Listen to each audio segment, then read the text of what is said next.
मैं चाय पीकर फारिग हुई तो सोचने लगी कि अब क्या किया जाए। कोई काम तो नहीं है करने को, लेकिन बहुत भूख लग रही थी। सारा दिन तैयारी में ही गुजरा था। अब सोच रही थी कि हाजी साहब को कॉल करके खाने का पूछूं। इतने में हाजी साहब खुद ही कॉल करके बोले, मेरे रूम में आ जाओ। मैंने नादिर के बताए हुए तरीके के मुताबिक एक रूम लॉक किया और कार्ड अपने बैग में रखा। फिर हाजी साहब के रूम का दरवाज़ा खटखटाया और अंदर चली गई। वहाँ मुदहम पहले से ही मौजूद थी। तब हाजी साहब बोले कि अभी हम खाना खाने जा रहे हैं, इसके बाद कल की मीटिंग के बारे में मैं फाइनल डायरेक्शन दूंगा। फिर हम साहब के पीछे चलते हुए एक बड़े हाल में पहुंच गए। हाजी साहब के अंदाज से लग रहा था कि वो पहले भी इस होटल में ठहर चुके हैं। जैसे ही हम हाल में दाखिल हुए तो ऐसा लगा कि हम किसी और ही दुनिया में आ गए हैं।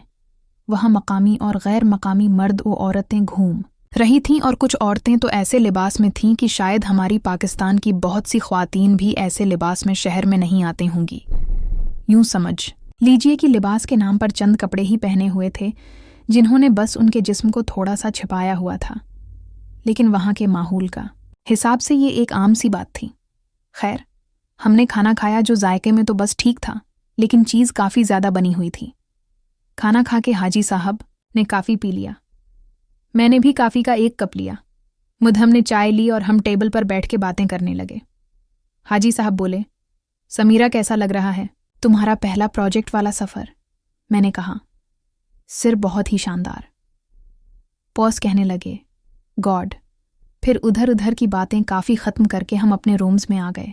हाजी साहब ने कहा कि फ़र्श हो लो तो मैं तुम्हें कॉल करके बुलाता हूँ। 10% के लिए मैंने वक्त कहा और रूम में आ गई। अभी कुछ देर हुई थी कि दरवाज़ा बजाता है। मैंने कहा, आ जाएं, तो वो नादिर था। कहने लगा, महोदया मदाम, अगर आपको अपना कोई कपड़ा प्रेस करवाना है तो दे दें। मैंने अपना कुल पहने वाला कपड़ा दे दिया। वो ले गया। फिर मैंने अपना नाइट ड्रेस पहना जो कि ट्राउज़र और एक खले कॉलर वाली शर्ट थी, क्योंकि अब मैं हाजी साहब के साथ शर्म नहीं करती थी।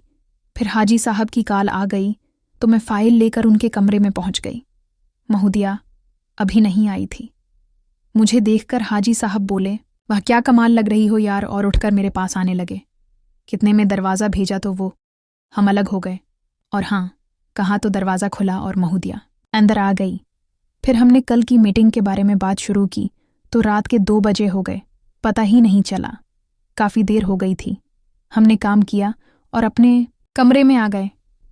फिर कब नींद की गोद में जा पहुंचा पता ही नहीं चला। सुबहुल आरम बजा। मैं उठा और फर्श पर गया। हाजी साहब को कॉल की, गुड मॉर्निंग कहा और पूछा कि कब उठे, तो उन्होंने कहा, मैं तो नमाज के वक्त ही उठ जाता हूँ। फिर पूछा कि नाश्ता नीचे करना है या रूम में मंगवा लें। मैंने कहा कि रूम में ही मंगवा लें। आतने में नादिर की कॉल आई कि हाजी साहब कह रहे थे कि मेरे रूम में आ जाओ, नाश्ता आ रहा है। जब मैं वहाँ पहुँची तो नाश्ता लग चुका था। महोदया भी आ चुकी थी। फिर गपशप के दौरान नाश्ता हुआ। हाजी साहब ने कहा कि नो टर्न सैफ मीटिंग है, हम लोग 12 बजे यहाँ से निकलेंगे, तुम लोग तैयारी कर लो। मैं अपने रूम में गई। इस वक्त 10 बज चुके थे। मैंने सबसे पहले वॉशरूम का रख किया, फिर हल्का सा मेकअप किया। मैं चाहती थी कि मेरा पहला तातर ज़बरदस्त हो। पार्टी में कीप नहीं था, इसलिए फ़ौरन किया। आईने में खुद का एक बार मुकम्मल जायज़ा लिया। फिर अपना सामान समेटा, बैग तैयार किया और अपना कपड़ा देखने लगी, जो कि एक जदीद फैशन के मुताबिक ब्रांडेड शर्ट थी जिसकी लंबाई घुटनों से कुछ ऊपर थी। इसके नीचे ट्राउज़र की जगह दरमियाने हिल वाले कोट शार्ट्स थे और शर्ट फटंग वाली थी जिसे पहनकर आस्था चट्टानों की तरह उड़ जाते थे। कपड़े का जायज़ा लेने के बाद मैंने वक्त देखा तो 11 बज चुके थे। मैंने वहाँ रूम में ही अपने सारे कपड़े उतार लिए। फिर बॉडी स्प्रे की बोतल अपने अंदर खाली कर ली। फिर सज धज करने लगी। ज्वेलरी के नाम पर मैंने एक ब्रेसलेट गर्दन में लटकाया और कानों में एक खूबसूरत झमका पहना। फिर परफ्यूम छिड़का और आईने में आखिरी बार देखकर मुतमईन होकर तवा लगाकर जाने लगी। 10 मिनट बाद हाजी साहब की कॉल आई और कहा कि आ जाओ। मैंने अपना बैग उठाया और एक नज़र कमरे में डाली कि कुछ तो नहीं गया। फिर कमरा लॉक किया और हाजी साहब के कमरे में चली गई। वो पहले से ही वहां मौजूद थे। दोनों ने मेरी डीसक की तारीफ की।